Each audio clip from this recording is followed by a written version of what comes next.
Hello, everybody. Oh, I want to put a photo up. I'm gonna put a photo up. Um, hey, everybody, it's Nikki at Don't Tell My Mother. I'm getting live really soon with Vico. Any moment now. Vico joined. Hold on one second. Hold on one. See if Vico's there. Oh, accept. Devin, Jess, hey. Hey, Devin. Hey, Kayla. Hello, hello. Oh Vico. my goodness. There we are. I am complete. Oh my God, Vico, that's awesome. How did you do that? Listen, filters. I can add filters now What? to the Instagram. I know because like my Instagram personality sort of includes this beard, so now I feel like whenever I'm on Instagram, I have to on. Okay, wait. So I'm Nikki. I'm so happy to see everybody. I'm with Vico Ortiz, who is one of the stars of my actual favorite show, which is Our Flag Means Death. Oh, thank you. That show is, I hope it's okay to say this, but I feel like not anymore, but it was the best kept secret. It was the best kept secret. I it was indeed, and I definitely had to keep it a lot of things secret for a very long time. I still do in a way, I don't even, and they also keep a lot of things secret from me. I don't even know when the show is coming out, so it's like, I don't know, at some point, I guess. I mean, let me just say, and sorry, someone just wrote that they're in the therapist's office watching this, which is the best place. That's incredible. Yes, therapy. I love therapy. I love I love mental therapy. I just came from physical therapy. I need therapy for all the parts. I need all kinds of the therapy. Okay, so Vico is on for many reasons, but let me just say this, and then we'll get to the beard, by the way. But Vico, I have wanted Vico to do a Don't Tell My Mother show. I don't know, for a year. For a year, I've been talking to their amazing, a lovely manager, and the timing aligned. And you are in the June 20th Pride show, which is my favorite show of the year. And they're all good. So excited. And I know it's been a second, and it's like I've been out of town, and then it's like, when will I be? And then it ended up being like, I'm gonna be in June. I'm gonna be in June. I'm gonna be in LA all month of June, and I was like, let's go. The time is now. The day I'm is here. so I'm so excited. It's just so you all know, go to link in bio in my bio, but June 20th in LA if you're in LA. So live is always, fun, obviously. But we're live streaming it, so you can be anywhere. You can get a live stream ticket. The proceeds from the show go to the LA LGBT Center in South LA, which they opened up just before the pandemic. That was our recipient last year too. They need our help. I love them so much, and they serve the community I live in, which is South LA. So, Vico, explain the beard though. I'm sure people do know, but do explain the beard. I don't.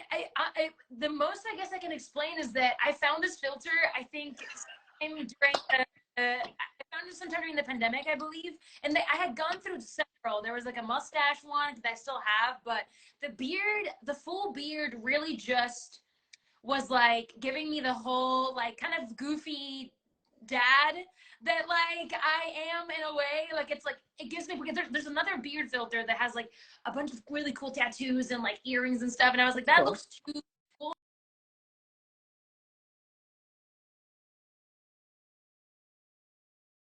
Super tatted like situation, and like just the mustache, like this is like a nice compliment, and I just love it. I love that I get to be my silly goose self, and be, like fruity and then have a beard. It's like a great like compliment to each other. I also think I think it's so personally, I think it's sexy, and I'm not hitting on you, happily married, but I'm just saying, I do think it's really, I think gender effery, I always don't want to curse because I don't know whose kids are listening on this, but like, I just find that very sexy. And to me, that's so much of pride, where you don't have to be, you know what I mean? Absolutely, yeah. It's so much fun to me to have like, quote unquote, a mask presenting face, right? And then like my attitude be like really whatever I want it to be, and then it's like so Yes. play with like what are the expectations and like how people want to perceive you, and then see you and be like, wait a minute, what is happening? I love it. It's like a journey. Look, I don't know much about this part of you, and we are going to talk about the story you're going to tell, so we'll give people a sneak peek. But Will aren't you also a drag king? We'll give an aperitif, I just a love tip, I just a love tip. just So aren't you also, or weren't you also a drag king? A friend of mine told me that. Drag king. I am a drag king. I have 2 shows coming up this month as well too. This month, Nikki, this month What? I am challenging myself in so many creative outlets. There's so many things I'm doing live this month that I'm like, oh, okay, let's do them all. But yeah, Tell us, because I'm gonna go. 2 shows. I'm doing Ben Fatale Drag Kings on June 24th. It's more like a pride dance party with a couple of shows like sprinkled in there. So I'll have a set there. And the other one, I'm gonna hold off on announcing that one yet because I think there's some stuff being, tweaked, for the logistics. But yeah, I got into drag like 5-6 years ago, give or take. And through my drag, through me exploring being a drag king, I like essentially it was the key for me to unlock the power of my femininity that I have for so long. Like I know, and through a masculine persona, it's so beautiful to see. Like explain that. Yeah. Explain that. So obviously in my case specifically, I still am deconstructing it's all or nothing, it's either or, right? Yeah. And in my own traditional, upbringing, it's either you're this or you are that, right? So when I came out, my first coming out was a sexual coming out, and I had sexual identity. I was like, well, I like women, so I'm going to present more masculinely, and start behaving more manly, whatever that means, right? Did you come out initially? Was it as lesbian? Is that was the word, or no? It lasted like 2 weeks. I was like bisexual, and then had sex for the first time with a woman, and I was like, I'm a lesbian. And then things have changed obviously since then, but yes, in that process I was like, I have to be more masculine, I have to be a man, whatever that means, right? And then that didn't feel, I get it, because then I was like adopting really toxic masculinity, and I was adopting a lot of things that I was like, what the fuck? I know, right? And no, I really understand that. Yeah, I did that. It made no sense to me, but I did. Yeah. A while they were just like, oh, I need to adopt these societal expectations of masculinity that are very toxic and awful. And I was like, this doesn't feel right either. Like, what's going on here? And in that process of deconstruction, I fell into drag. And there was something so sensual about it, and so sexy, and so beautiful, and intimate, and vulnerable within this masculine persona. And then in that process, I began to unlock the power of my femininity, and then start reframing what femininity and masculinity meant to me. Like I completely was like, oh, what makes me feel vulnerable and tender is my masculinity, and what makes me feel empowered is my femininity. What makes me feel like boom, boom, boom, boom, boom, all the things. Right? Because that's the opposite way that I think. The society, exactly. Society, I mean, like, or whatever it is. Like, I was like, damn, over, right? And so, wow. And it kind of just like began, just it began pouring over on my day to day, and so my drag king life started to seep through my day to day, and I was like, oh, why can't I just kind of like just start exploring these two energies however they want to come out, right, in my day-to-day life. And so, I mean, being a drag king facilitated me coming out as non-binary, me coming out as trans, me realizing like, oh, who am being a drag king? What's your drag name? Vico Suave. I didn't think about it for too long. It's terrific. Vico. It's a fun time. I feel that I missed an opportunity with my last name, Ortiz, because a lot of my drag is burlesque. So it could have been like Vico Ortiz. Like, it could have been like a fun play with words that I guess I still could use it, but everybody knows me as Vico Suave now in the king world. So maybe I'm just gonna be Vico Suave forever. I mean, you could always be Vico de la Tease if you wanted to. Vico de la Tease. I love de la Tease.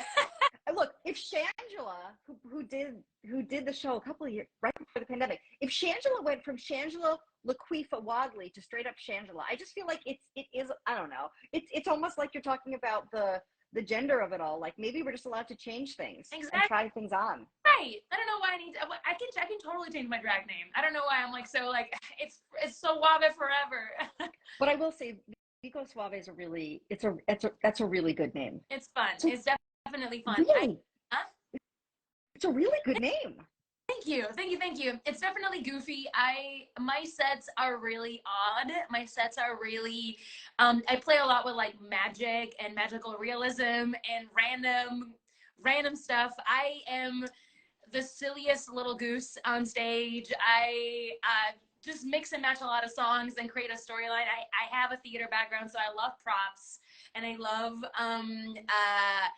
love using a lot of songs in Spanish, so I kind of make the storyline very clear visually so that whomever's watching can understand what's going on regardless of understanding the lyrics.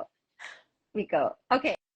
Sorry, by the way, someone named Kit Kat Nat made a suggestion that I thought was really cool. Like, maybe the Ortiz is actually your drag's alter ego. Like, Vico Suave might have, because Vico Suave to me sounds Vico Suave, but maybe Vico Suave has, like, maybe you're like Beyonce, right? Like, it's like you have, like, Vico Suave has Sasha Fierce. Multiple personalities within my drag persona. I love it. I'm into it. It tracks. It tracks. Okay, but I will have to tell you something that happened at IG Live. I now have this other idea for you. But okay, sorry. Story-wise, Vico, let me just tell everybody here. Vico has about 1 billion stories. Sometimes people are like, I don't have any stories. Vico has like 100 amazing stories. Vico, give a sense. Just give like a little like aperitif. Listen, I have to tell you that here's the thing. As I've been kind of like figuring out the structure of the story I'm gonna tell on the live show, I'm realizing that what actually gives me more panic to tell my mom is the mental state in which I was in that led me to do the thing I did. Because when you hear the story, you'll be like, oh, I mean, definitely a lot of things that happened there could have been really, really bad. But nothing bad happened. I had a really good time. Like literally, like when you hear the story, you're gonna be like, oh my gosh, Vico could have been murdered. Did not. I'm clearly alive. That's why they're here. There's a great story there, but the things that happened that were happening prior to that moment, all of the adventures and all the stories and all the messy fuckboy life of it. You were. That's the thing that I would be more like, Mom, I'm so sorry. And and I think and it's like, yes, the show, is called Don't Tell My Mother, and I always tell people like if your mom knows, I don't really care. My mom knows everything, which is why I started the show in the first place. I was like, people have great stories they don't tell their mom. Those are interesting, whereas I had to tell my mom everything. But what's so interesting to me, so just to give you guys a sense here, like Vico is telling a story about a crazy thing that happened when they were shooting a show in Mexico. Filming. I can't believe that I was filming. Like now when I see it, I'm like, I could have jeopardized the whole production. But give a taste maybe, because I think so much I do believe, like working with people on their stories, all day and thinking about story all the time. It's like, yes, a story's interesting, but it's like the context is what's interesting. And I know you went through the one that I'm scared to tell my mother. The context, I feel like, even with like I remember because she came to visit me in May, like a month prior to me being gone for a month-ish in Mexico. Vico was shooting an Amazon show at the time, a show. Oh yeah. So yeah, I was gonna be filming in Mexico for about a month-ish in Durango. It's a small desert town, and my mom visited me in May of 2019, and I remember kind of giving her a little bit of a glimpse of where I was at, and I could feel her kind of concerned about my endeavors. Vico was going through you all know when you go through a relationship and maybe you come out the other side, or you come out some side, not always the other Yeah. side, sometimes same side. And then you're like, I'm gonna go crazy. Yeah, Nothing absolutely. matters. I guess a little bit of a taste. 2019 was a very, like 2019 was quite the year for me. I had ended a pretty uh, a pretty long, and to at the time I thought was like the person that I was going to be with for the rest of my life. You know, 3.5 years. We had a place together, a dog together. We shared a bank account. Like we had, you know, and I ended that relationship in January 2019. And it kind of just like, I was so enmeshed in that relationship. I didn't know who I was. I was kind of just like, I had done all these things for this person, clearly not healthy any which way, you know? Yeah. Queer codependence. Full codependence, a lot of internalized like heteronormativity as well. Like I remember kind of like desiring to really follow a heteronormative dynamic within a very queer relationship. I was like, what is going on? And when I break from that, right, it was like we were so interconnected. Like I was like, I don't know where I start or where I finish. Like I don't know who I am, right? So when you break from that and then start being like, who am I? Let's just like try it all. It was pretty messy, and right up to this in the show, right? But like right up to me going to Mexico for a month and a half, I was what I like to call bougie homeless, because I was like, I broke up with her in January. We were long distance at the time. She returns in March to fix things.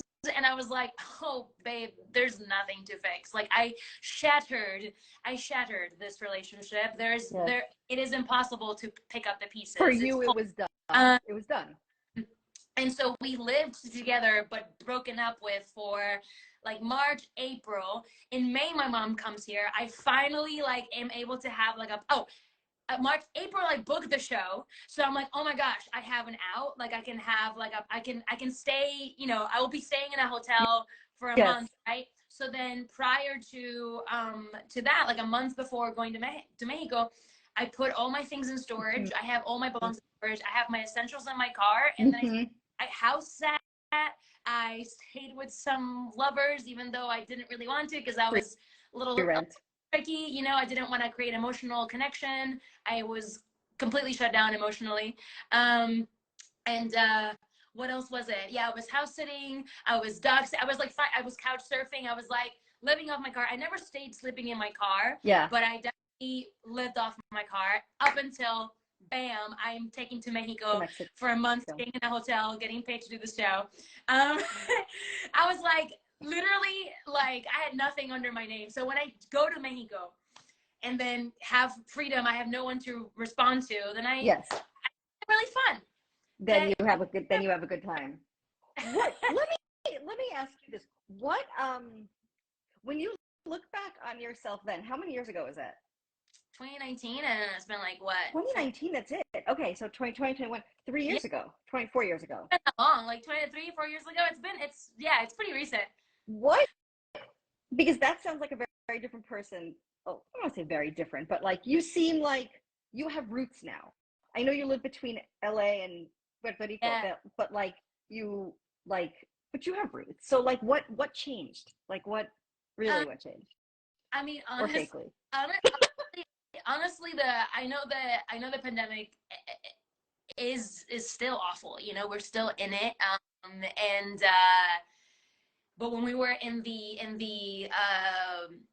phase of complete isolation, I was by myself in my apartment. I did not live with anybody else, and I no longer had the exterior stimulations to distract me from looking inside.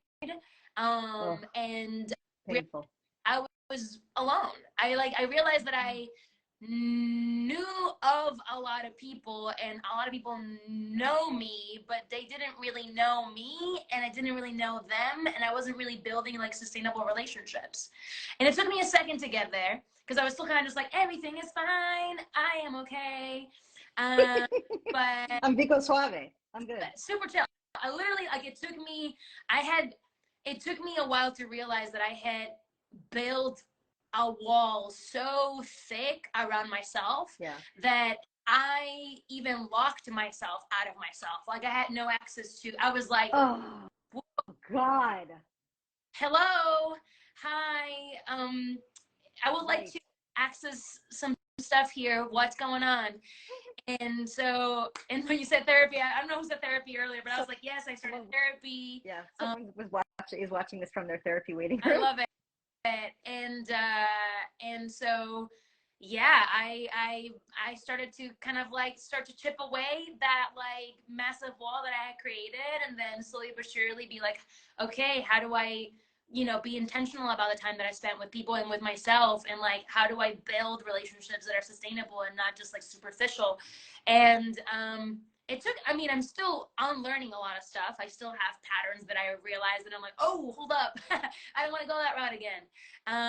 But I'm creating awareness, which is the most important thing that I've now am like so grateful for. I love that. Like, yeah, for me, it's like the 3 A's: awareness, acceptance, action. And then, I always want to jump from like awareness to action. Like, oh God, I hate this about myself, I gotta fix it, right? Or I did this thing, I gotta fix it. And it's like, wait a second, but what about the acceptance of it? Like, for me, like my compulsive behavior makes me want to like fix things or change things or do things or but it's like, okay, I could just sit with that too, and I think it's probably better if I just sit on my hands. You know what I mean? By the way, someone mentioned like the hardcore Libra energy. Vico, you're Libra too? Oh, I'm a Libra. I'm very much so. Libra. Yeah. Oh no, we talked about that. Yeah. I love it. Yeah. Do you find yourself like as a Libra? And I'm not like a crazy astrology person, but do you find yourself? Is it hard for you to make choices? It's terrible for me. Because I have a Sagittarius rising, and my Venus is in Virgo. I don't like always, like, I feel like sometimes I take a longer to, I'm like, I don't know, but like, it doesn't take I'm not like ambivalent for too long. I kind of just like, okay. My rising kind of takes over, and it's like, we're going to do this. And I just like, go for it. I do analyze a bit. And I do love to have it all. Like, if I'm able to have it all, I will have it all. Like, I'm like, abundance. I get that vibe. Yeah. I'm like, I don't get the pushing away vibe. I get like the let's do it, like almost the jump in vibe. Yeah, very much. And I feel like also I've been reflecting a lot on that too. But I feel like that also is my way of combating shame around things. So like, rather than just like, I don't know, it's like, okay, why do I feel scared? Let's go in there. Let's look what's happening, and just like be really open about it has made me like, okay, I don't feel that much shame anymore, or like the shame is starting to fizzle out, or like I'm able to kind of be like, hold space for that. Is there a time, I was talking about this with our house band leader, Abby Posner, who you're going to meet at the show. They're the best, just amazing. And is there, because, it's Pride Month, and like, it's nice that, I think you and I both probably feel really proud to be queer. I mean, not to talk for you, but right. Is there a time in your life that you can think of, like a moment when you did not feel proud at all, where you felt embarrassed or ashamed, or I don't know, something? That is specific? A good one. That is a really, really good one. Okay. So that's actually something that I'm currently working with right now. Okay. We're super honest and candid. The one thing that I am still working on around with shame and guilt, healing on, is being polyamorous. Okay. Being polyamorous has been the from all my coming out, I have been pretty good. I've been like, if I feel a little bit like, ooh, what's going on? I'm like, here we go, let's do it, right? But one that I have felt the most like, whew, that I gotta work on and heal and forgive, right? Because my polyamorous journey, obviously, it's not just myself, but it's relating to other people. Yep. And unfortunately, my very first taste on polyamory was with that former partner. We opened the relationship right before it did, and we opened it because of me. She didn't want to lose me, which is the first red flag. Should have not. Should never do something for people unless you also are very excited about it. It's the kiss of death. It's the kiss of death. And so I hurt. I unfortunately did a lot of things that hurt her. I was having a really hard time taking accountability. I was having a really hard time acknowledging even like my ability to love more than one person, because it happened when I was with her. I started to see someone that I was like, ooh, it's not just the intimacy, the sexual intimacy. I have more here, and I'm scared. And it was a lot of that. So as I am now in multiple relationships, right, that are so loving and so beautiful, I am healing that, right, and deconstructing that, and unlearning a lot of that brainwave that tells me what you're doing is bad, you're hurting people. It's like, no, I'm not. I actually, it's a lot of that, like, reprogramming. So that's what I'm currently, that's been the one that I'm like, ooh, yes. Yeah. And like, it's so interesting, because I feel like you and I, just the whole conversation has been, and I love this. This is like the most pride, like, especially for 2023, that I can think of, which is like, I don't have to, or it's not even like I don't have to, like, maybe just one way or one identity or one person or one thing or one gender. Maybe it doesn't have to be that way. That's everything, right? That's the drag that we're talking about, the gender stuff we're talking about, that's the relationship stuff we're talking about. Mm-hmm. And that's scary. I get it, because it's like, yeah, I mean, I come from the all or nothing. I come from the all or nothing. I mean, and you'll see a little bit of that in the context of like my story too, right? Like, I come from a household or traditional upbringing where like I am fully devoted to the one person for the rest of my life, and I have to do, it's like literally, like, it's like, it is so enmeshed in the upbringing that it's like, it's you and me till the end, you know. And it's romanticized. It's like, that's the thing, right? And like, breaking away from that, even just like when I first realized, oh shit, I am not gonna be with one person for the rest of my life. Like, even before realizing that I was polyamorous, after being intimate with one person and then not working out with that person, and then being like, I'm gonna have to be intimate with somebody else. Like, there was so much shame around my own my own sexual desire, right? So I've been unlocking and unpacking so many things, and healing so many things, and like under the rug around so many things. It's been a journey. It is, and like, it doesn't stop, right? Like, I'm back in therapy after a ways away from it. I mean, a ways away, a year away. Been in therapy since like 6th grade, literally.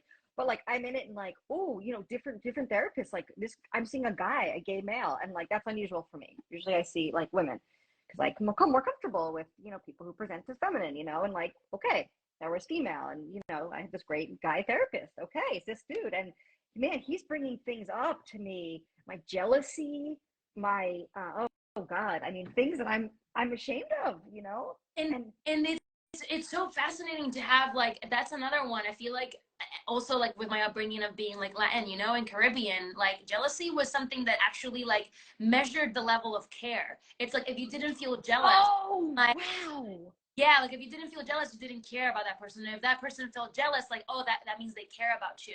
And there's so much control in that.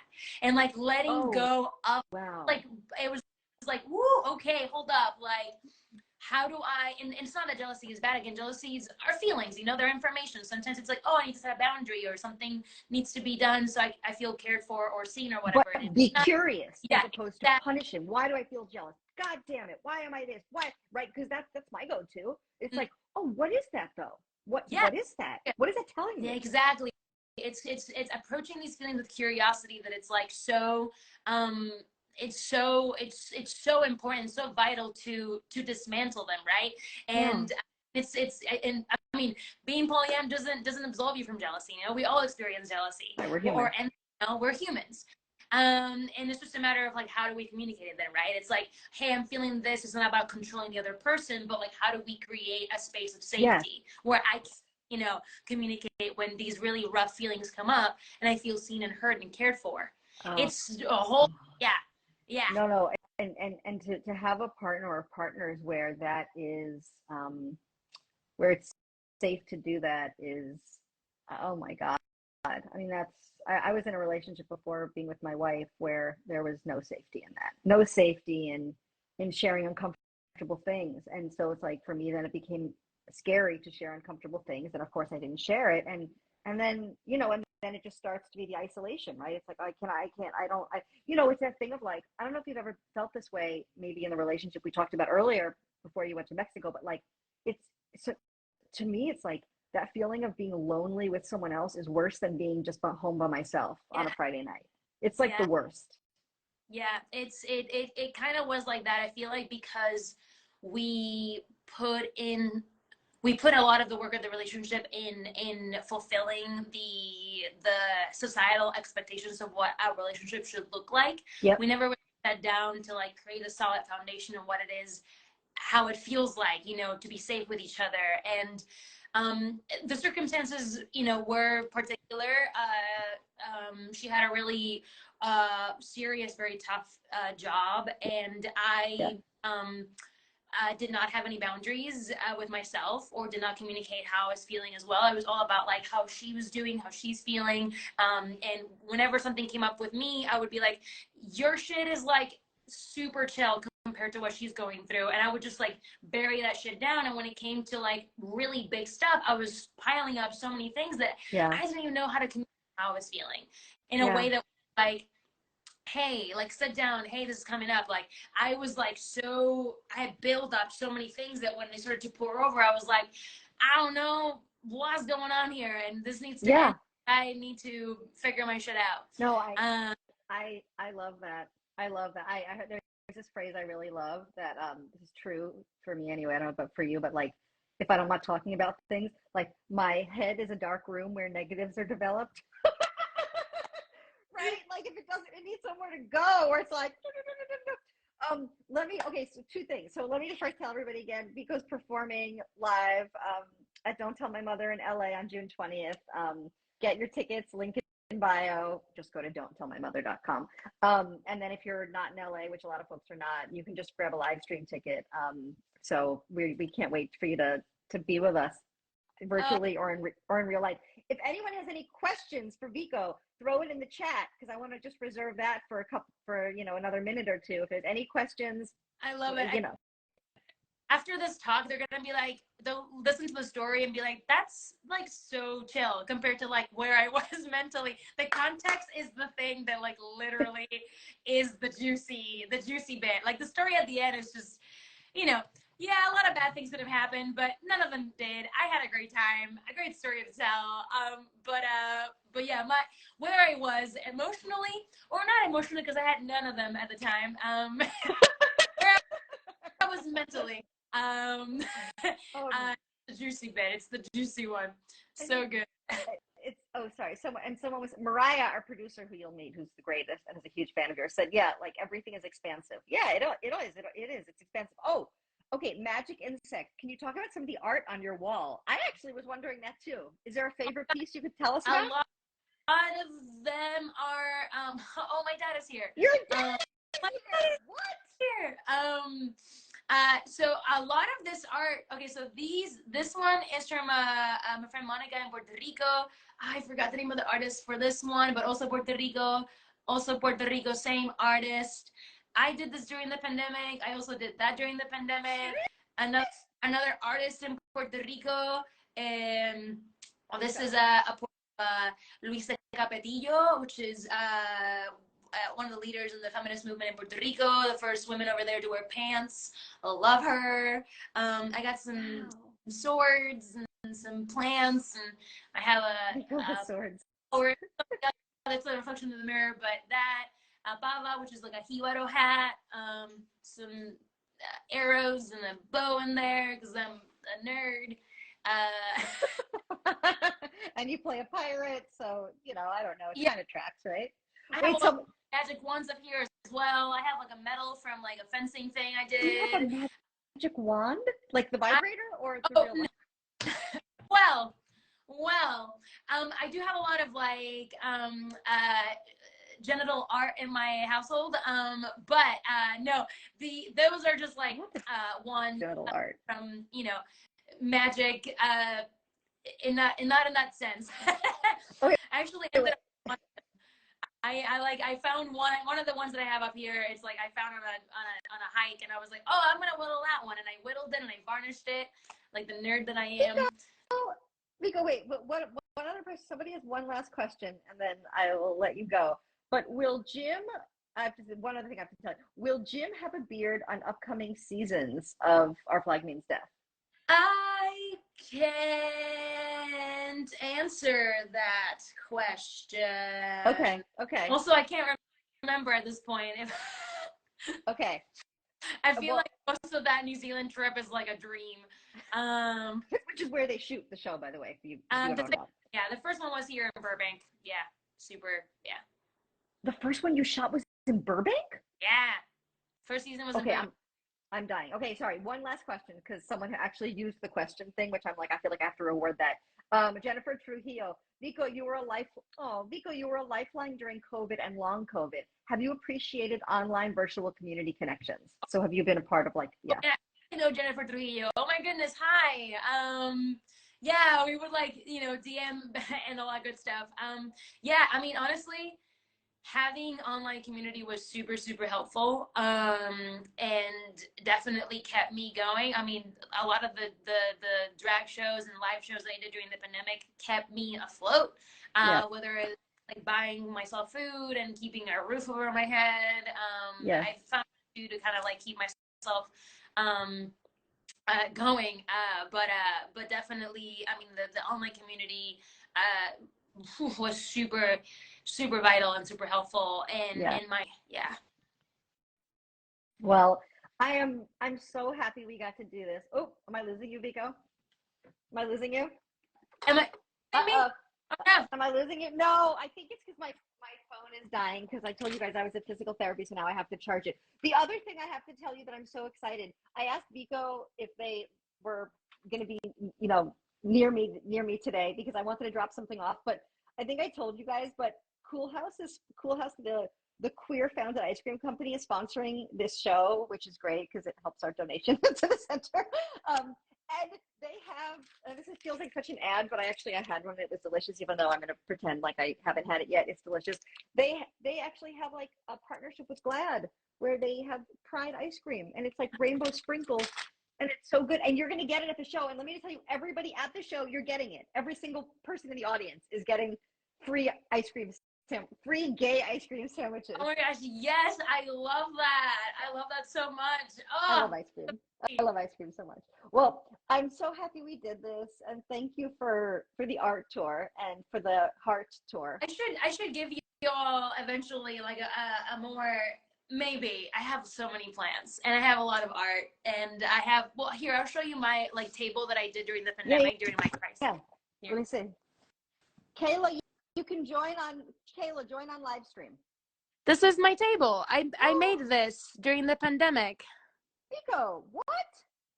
Yeah. Vico, that's gorgeous.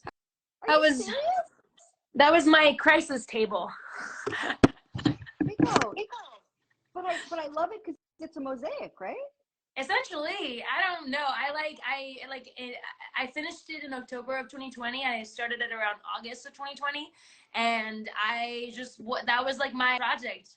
I would like watch Avatar: The Last Airbender and She-Ra and cry and paint, and it was great.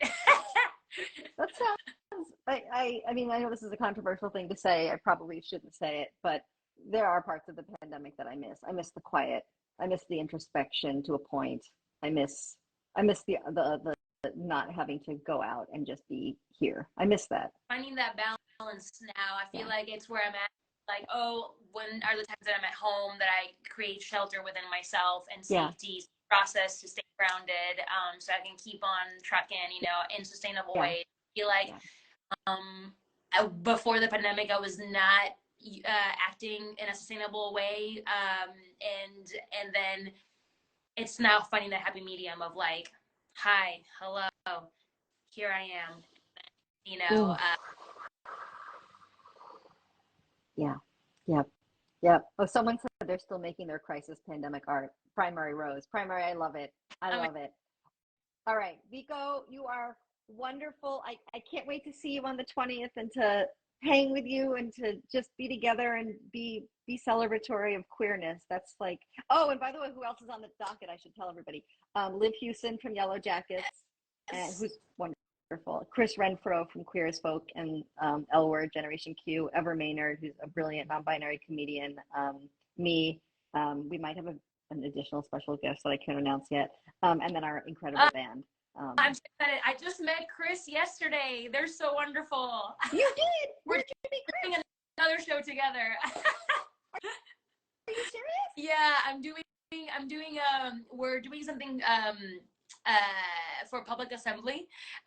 They're performing and I am writing and directing, not the same play, but we're in the same show, which is very exciting. Cool.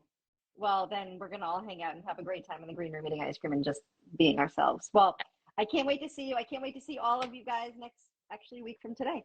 And now I'm going to go feed the dog. And I will talk to everybody soon. Thank you, Vico. Thank you. Nos vemos. Gracias. Mwah. Mwah. Bye, everybody. Bye.